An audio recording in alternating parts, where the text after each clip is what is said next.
So I opened up the lectionary, and God had already sort of given me the core of the message for the week. I opened the lectionary last night, and I thought, wow, could we have had more appropriate scriptures for today?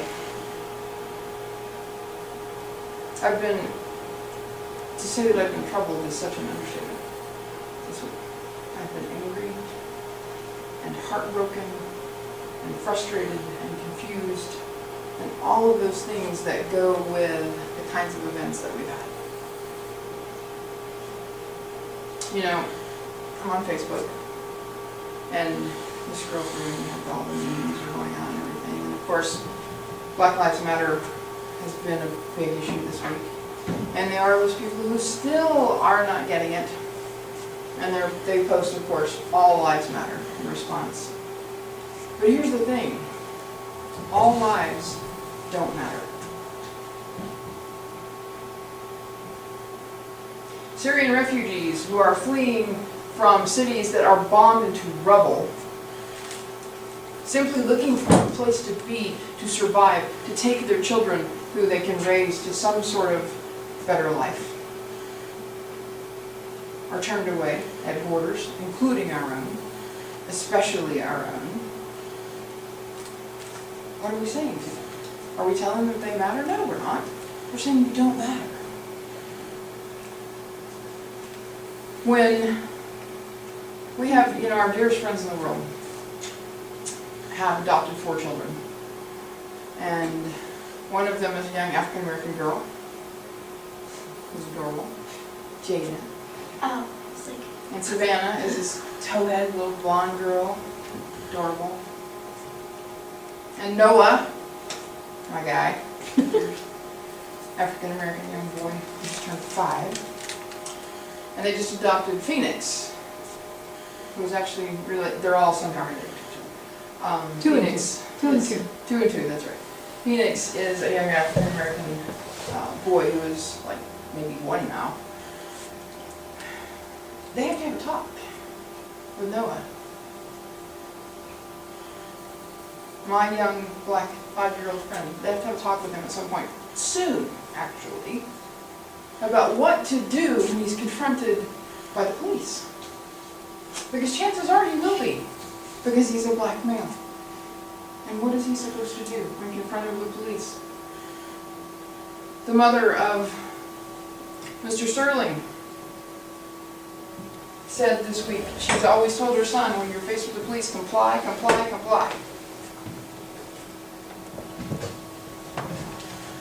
But it doesn't matter if they comply.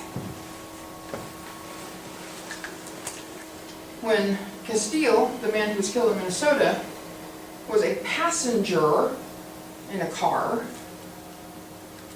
and 2 officers approached, one on the driver's side and one on the passenger side, and the officer said to him, and I don't know why he gets asked for his license and registration since he's a passenger, but he was, and as he was trying to get the wallet he had been asked for, did exactly what the law says he should do, which is to say, officer, I have a gun and I have a permit. That's what we're supposed to do if we have a concealed carry weapon and we're confronted with an officer. Having told the officer that he had the gun, while in the process of complying with an order from that officer, he was shot 4 times. Because he was black. No other reason. Do Black Lives Matter? No. No. We cannot say all lives matter until Black Lives Matter. We cannot say all lives matter until Syrian lives matter. We can't say all lives matter until Palestinian lives matter. We can't say all lives matter until women's lives matter. When it's more important to excuse a young man because he has good swim times, despite the fact that he sexually assaulted and raped a young woman who was unconscious and out.